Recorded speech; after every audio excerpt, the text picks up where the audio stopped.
19 फरवरी 2023 कुबरेश्वर धाम सीहोर मध्य प्रदेश में गुरुजी पंडित प्रदीप मिश्रा जी द्वारा वाची जा रही महाशिवरात्रि शिव महापुराण कथा के चौथे दिन की कथा पूर्ण हो चुकी है। आज की कथा बहुत ही आनंद प्रदान करने वाली थी और आज की कथा में गुरुजी ने शमी पत्र वाले दो बिल्कुल नए उपाय बताए हैं। शमी पत्र वाले दो उपाय जो गुरुजी ने बताए हैं उसमें से एक उपाय जीवन में दरिद्रता को दूर करने के लिए, पैसों की तंगी को दूर करने के लिए, घर में धन संपदा बढ़ने के लिए करना है और दूसरा जो शमी पत्र वाला उपाय है वह आप रोग मुक्ति के लिए कर सकते हैं। और कल 20 फरवरी है और जैसा कि सभी को पता है 20 फरवरी कल सोमवती अमावस्या की बहुत ही विशेष तिथि पड़ रही है और इस सोमवती अमावस्या में आपको गुरुजी पंडित प्रदीप मिश्रा जी का बताया एक विशेष उपाय करना है जो कि सिर्फ और सिर्फ सोमवती अमावस्या के दिन किया जाता है। उस उपाय की जानकारी भी हम आपको इस वीडियो के अंत में देंगे और गुरुजी पंडित प्रदीप मिश्रा जी ने सभी से सोमवती अमावस्या को इस उपाय को करने को कहा है ताकि आप भूलें ना, इसलिए इस वीडियो के अंत में यह उपाय जरूर देखें। साथ ही आज की कथा में गुरुजी ने 15 उपाय पत्र और उपयोगी जानकारी दी है। सभी की जानकारी आपको हम इस वीडियो के माध्यम से दे देंगे। अगर आपने आज की कथा नहीं सुनी है तो पूरी कथा का रास्ता तो आपको इस छोटे से वीडियो से प्राप्त हो जाएगा। बढ़ते हैं आज की कथा की पहली जानकारी की ओर। गुरुजी ने कहा, बादाम को पानी में भिगोकर रखोगे तो उसका छिलका निकल जाता है और इस मन को शिव पुराण में भिगोकर रखोगे तो तुम्हारे अंदर से अहंकार निकल जाता है। यह निश्चितता है और जब आपके अंदर से अहंकार निकल जाता है तभी आपको राम, कृष्ण और शिव की प्राप्ति हो सकती है। बढ़ते हैं आज की कथा की दूसरी जानकारी की ओर। गुरुजी ने कहा, कई लोग कहते हैं कि रुद्राक्ष से चमत्कार होता है, तो इस पर गुरुजी ने कहा, हम कहना चाहेंगे चमत्कार और रुद्राक्ष ये दोनों अलग शब्द हैं। पूरी शिव पुराण में आपको कभी भी कहीं पर भी चमत्कार वर्ड देखने को नहीं मिलेगा, पढ़ने को नहीं मिलेगा। महादेव पार्वती से कहते हैं, यह रुद्राक्ष का पौधा मेरे नैन अश्रु से उत्पन्न हुआ है और आपको 1 से 14 मुखी रुद्राक्ष का वर्णन गर्ग संहिता और लिंग पुराण में देखने को मिलता है। 1 से लेकर 21 मुखी रुद्राक्ष का वर्णन आपको स्कंद पुराण में देखने को मिलता है। शिव जी कहते हैं, मेरे नज़दीक आने वाले को चमत्कार पर विश्वास बिल्कुल भी नहीं होना चाहिए। पढ़ते हैं आज की कथा की तीसरी जानकारी की ओर। एक पत्र आया जिसमें लिखा था, हमारी कई पीढ़ियों में किसी की भी सरकारी नौकरी नहीं थी। पूरा जीवन हमारा परिवार ने मेहनत और मजदूरी ही किया है। मैं पिछले 3 वर्षों से नौकरी के लिए इंटरव्यू दे रहा था पर मेरा कहीं पर भी सफलता प्राप्त नहीं हो रही थी, कहीं पर भी मेरा सिलेक्शन नहीं हो पा रहा था। मोबाइल चलाते चलाते आपकी कथा सुनी, तब से मैं आपसे 1 वर्षों से जुड़ा हुआ हूँ। पहली बार सीहोर आया था तब मैं बेरोजगार था, खाली हाथ आया था और मुझे रुद्राक्ष भी नहीं मिला था और मैं यह निवेदन करके गया था कि अगली बार आऊँ तो खाली हाथ ना आऊँ। और बाबा की कृपा से मेरा एयरफोर्स में सिलेक्शन हो गया है, नौकरी लग गई है। उसी का आभार व्यक्त करने में कथा पंडाल में आया हूँ। बढ़ते हैं आज की कथा की चौथी जानकारी की ओर। गणेश जी पत्र लेकर आए जिसमें उन्होंने लिखा, गुरुदेव मुझे कंधे में दर्द होता था जिसके कारण मुझे इंजेक्शन लगता था और मैं बिस्तर में पड़ा रहता था। कई डॉक्टर बदले पर कहीं पर भी आराम नहीं लगा। तब मेरी पत्नी ने शिव पुराण की कथा सुनना शुरू किया, साथ में उसने पशुपतिनाथ व्रत भी किया। शिव जी पर जल चढ़ाती और मुझे वह जल लाकर दे देती, बेलपत्र लाकर दे देती। मैं जल को आचमन करता, बेलपत्र को खाता और मुझ पर बाबा की ऐसी कृपा हुई कि मेरे को अब इंजेक्शन भी लगना बंद हो गया है। अब मैं ठीक हो गया हूँ। उसी का आभार व्यक्त करने में कथा पंडाल में आया हूँ। बढ़ते हैं आज की कथा की 5वीं जानकारी की ओर। एक फौजी भाई पत्र लेकर आए जिसमें उन्होंने लिखा, भारतीय सेना में कार्यरत हूँ। पशुपतिनाथ व्रत की महिमा का क्या वर्णन करूं? हमारे यहाँ 2 भाइयों को संतान की प्राप्ति नहीं हो रही थी। उन्हें डॉक्टरों को दिखाया था पर उन्हें कहीं पर भी कुछ भी फायदा नहीं हो रहा था। तब मेरी धर्मपत्नी ने उन्हें पशुपतिनाथ व्रत का वर्णन बताया, पशुपतिनाथ व्रत करने को कहा, साथ में सफ़ेद आंकड़े की जड़ वाला उपाय भी करने को बताया। बाबा की कृपा से उन्हें कई वर्षों के बाद संतान की प्राप्ति हुई है। उसी का आभार व्यक्त करने में कथा पंडाल में आया हूँ। बढ़ते हैं आज की कथा की 6वीं जानकारी की ओर। लहरी सिंह जी माला पत्र लेकर आए जिसमें उन्होंने लिखा, हमारा लड़का कई वर्षों से सरकारी नौकरी की तैयारी कर रहा था। आपने कथा में बेलपत्र के बीच वाली पत्ती में शहद लगाकर शिवलिंग पर चिपकाने वाला उपाय बताया था। हमने वह उपाय उससे करवाया, शिवलिंग पर रोज़ जल चढ़ाने का नियम भी बनवाया और मैंने मतलब माँ ने उसके लिए पशुपतिनाथ व्रत भी किया और उसका सिलेक्शन बिजली बोर्ड में हो गया पर ज्वाइनिंग लेटर नहीं आया। हम सब निराश हो गए। फिर माँ ने कहा कि दूसरी परीक्षाओं का भी प्रयास करो। फिर उसने रेलवे की नौकरी की परीक्षा दी और बेटे की रेलवे में नौकरी लग गई है। आज मेरा बेटा स्टेशन मास्टर बन गया है। उसी का आभार व्यक्त करने में कथा पंडाल में आई हूँ। बढ़ते हैं आज की कथा की 7वीं जानकारी की ओर। गुरुजी ने बताया, एक पत्र आया जिसमें उन्होंने लिखा, मेरे बेटे के फेफड़ों में गठान हो गई थी। कई जगह दिखाया, कई डॉक्टर को दिखाया, सभी ने कैंसर बता दिया था। फिर हम कुबरेश्वर धाम आ गए, सीहोर आ गए और कुबरेश्वर धाम आने के बाद यहाँ की रज को, यहाँ की मिट्टी को उस बच्चे के सीने में लगा दिया। फिर मुंबई चले गए, जांच वहां पर हुई और जांच के बाद रिपोर्ट नॉर्मल आ गई, कैंसर नहीं निकला। उसी का आभार व्यक्त करने कथा पंडाल में आए हैं।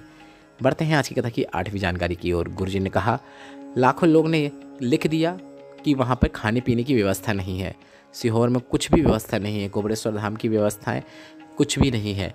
तो इस पर गुरुजी ने कहा, अगर ऐसा होता तो यहाँ पर जीजी और भैया लोग इतने देर तक, इतने दिनों तक रुक पाते क्या। बढ़ते हैं आज की कथा की 9वीं जानकारी की ओर। गुरुजी ने कहा, 10 रुपये की पानी की बोतल को 50-50 रुपये में बेचा जा रहा था। इतना हृदय को घात हुआ है कि मैं बता नहीं सकता। बस कथा वाच रहा हूँ, इससे बड़ा और कुछ नहीं हो सकता। जहाँ का गुणगान मैं करता था कि यहाँ बुलाकर आपको आनंद की प्राप्ति होगी, और यहाँ पर ही कुबरेश्वर धाम से रेलवे स्टेशन तक जाने के लिए किराया 300-300 रुपये लिया गया। उसका भी मुझे बहुत घात पहुँचा है, मेरे हृदय में बहुत ही पीड़ा पहुँची है। इसके बाद गुरुजी ने कहा, बुरहानपुर में, मालेगांव में, परभणी में लोगों ने अपने भंडार खोल दिए थे। मालूम नहीं था यहाँ सीहोर में अगर कोई खेत में भी फ्रेश होने जाएगा तो उससे भी 20-20 रुपये ले लिया जाएगा। ये हमने जीवन में कभी भी नहीं सोचा था। ये कुबेर भंडारी की मिट्टी को, कुबरेश्वर धाम की मिट्टी को महाराज की फ़ोटो चिपकाकर 700-700 रुपये में बेच रहे हैं, यह भी हमने कभी नहीं सोचा था। बढ़ते हैं आज की कथा की 10वीं जानकारी की ओर।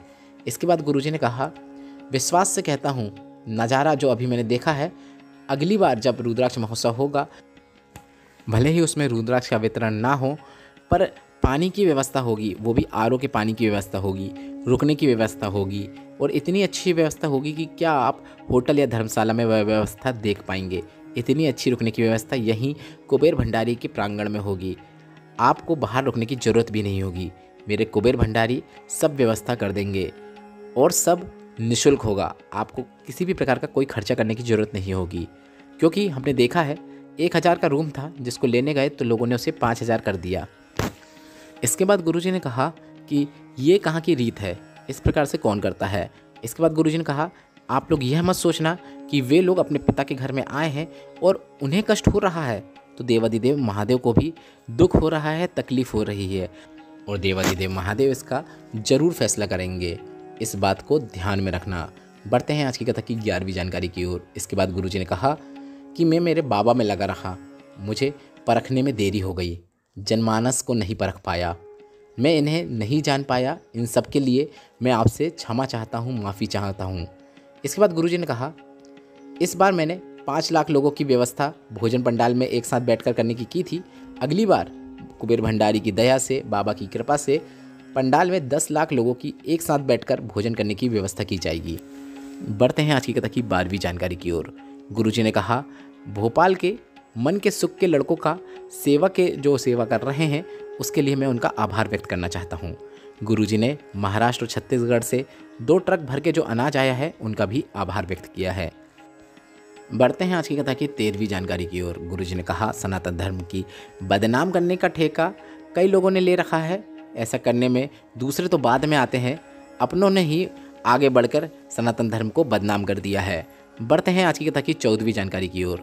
गुरुजी ने कहा, अगर अभी रुद्राक्ष वितरण बंद है और बाद में रुद्राक्ष वितरण शुरू होगा, तो जैसा ये वापस बाद में आकर रुद्राक्ष प्राप्त करेंगे, लाइन में लगकर रुद्राक्ष प्राप्त करेंगे, वैसे ही यहाँ के जो नेता हैं, अभिनेता हैं, प्रेस वाले हैं, न्यूज़ वाले हैं, जितने भी वीआईपी लोग हैं, उनसे भी कहना चाहूँगा, आपको भी लाइन में लगकर रुद्राक्ष प्राप्त करना होगा।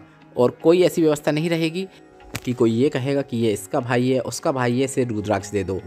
सभी शिव भक्त समान हैं, बराबर हैं, सभी को लाइन में लगकर ही रुद्राक्ष की प्राप्ति होगी, किसी में भी कोई अंतर नहीं है। बढ़ते हैं आज की कथा की 15वीं जानकारी की ओर। गुरुजी ने कहा, जब एक्सीडेंट होता है, बड़ा रोग हो जाता है, बड़ी बीमारी हो जाती है, तब सभी को महामृत्युंजय मंत्र का पाठ करने को बोला जाता है, जाप करने को कहा जाता है। इसके बाद गुरुजी ने शमी पत्र वाला काफ़ी अच्छा और नया उपाय 2 बताए हैं, वही उपाय हम आपको बताने वाले हैं। शमी पत्र को देवादिदेव महादेव को चढ़ाने का एक नियम होता है, किस प्रकार से चढ़ाना चाहिए उसी की जानकारी आज की कथा में गुरुजी ने दी है। तो आपको शिवलिंग का संपूर्ण स्नान कर देना है, जल अभिषेक कर देना है, शिवलिंग का श्रृंगार कर देना है। उसी के बाद आपको यह उपाय करना है। आपको शमी पत्र को माता पार्वती के हस्त कमलों में स्पर्श कराते हुए शिवलिंग के ऊपर अर्पित कर देना है।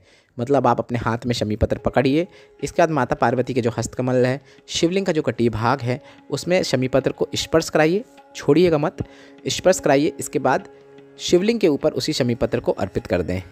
शमी पत्र को इस प्रकार से अर्पित करें कि शमी पत्र की डंडी जलाधारी की ओर हो। इस प्रकार से गुरुजी ने इस उपाय को करने को कहा है। इस प्रकार से यह उपाय करने से क्या होता है, शमी पत्र जब माता पार्वती के हस्तकमलों में आप अर्पित करते हैं, उसके बाद जब शिवलिंग पर अर्पित करते हैं तो माता पार्वती आपकी मनोकामना, आपकी जो भी जीवन में कष्ट है, जो भी आप मनोकामना महादेव से बोलना चाहते हैं, वह महादेव के कानों में बोल देती हैं और आपकी वह मनोकामना पूरी हो जाती है।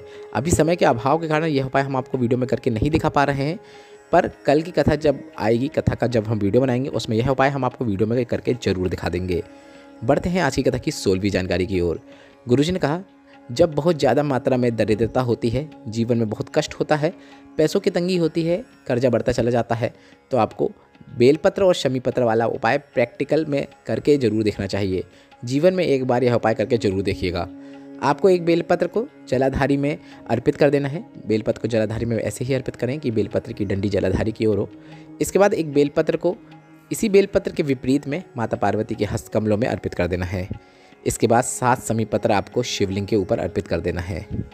जीवन में कितने भी पैसों की कमी हो, दरिद्रता हो, महादेव की कृपा से आपके जीवन में धन संबंधित सभी परेशानियां दूर हो जाएंगी। पर यह उपाय भी आपको शिवलिंग का स्नान कराने के बाद, श्रृंगार कराने के बाद ही करना है।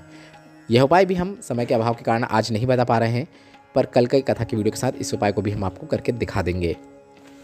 बढ़ते हैं 17वीं और अंतिम जानकारी की ओर। कल है 20 फरवरी, सोमवार है और सोमवती अमावस्या का महापर्व है। अगर घर में कोई व्यक्ति बार बार बीमार होता हो, उसकी बीमारी ठीक नहीं हो रही हो, या फिर कोई बड़ी बीमारी हो गई हो, या फिर कोई बड़ी बीमारी का अंदेशा लग रहा हो, तो यह उपाय आप 20 फरवरी 2023 की सोमवती अमावस्या में जरूर करें। इस मौके को जाने न दें, ऐसा मौका बार बार नहीं मिलता है। एक पात्र में आपको जल भर लेना है। इसमें आपको पीला चंदन घोल लेना है। मतलब आप एक कलश में जल भर लें। अब इस जल से भरे हुए कलश में आप पीला चंदन को घोल दें और इसके अंदर आप 7 बेलपत्र डाल दें। इसके बाद 7 बेलपत्र डालने के बाद 7 वृक्ष की 7 पत्तियां डाल दें। आप कोई भी वृक्ष की पत्ती डाल सकते हैं। 7 वृक्षों की 7 पत्तियां डालने के बाद इस कलश को आप अपने घर में सभी जगह घुमा लें। फ्रेश होने वाली जगहों में ना घुमाएं, इस बात का आप ध्यान रखें। घर में सभी जगह इस कलश को घुमाने के बाद आप इस कलश का स्पर्श उस व्यक्ति से करा दीजिए जो बहुत बीमार रहता है, जिसको बड़ी बीमारी का अंदेशा हो या कोई बड़ी बीमारी हो गई हो, उसके हाथ से इस कलश का स्पर्श करा दें।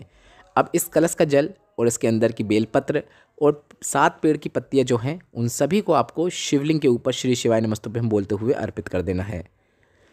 इसके बाद थोड़ा सा कलश में जल बचे रहने दें। आप कुछ बूंद ही जल बचे रहने देंगे, वह भी पर्याप्त होगा।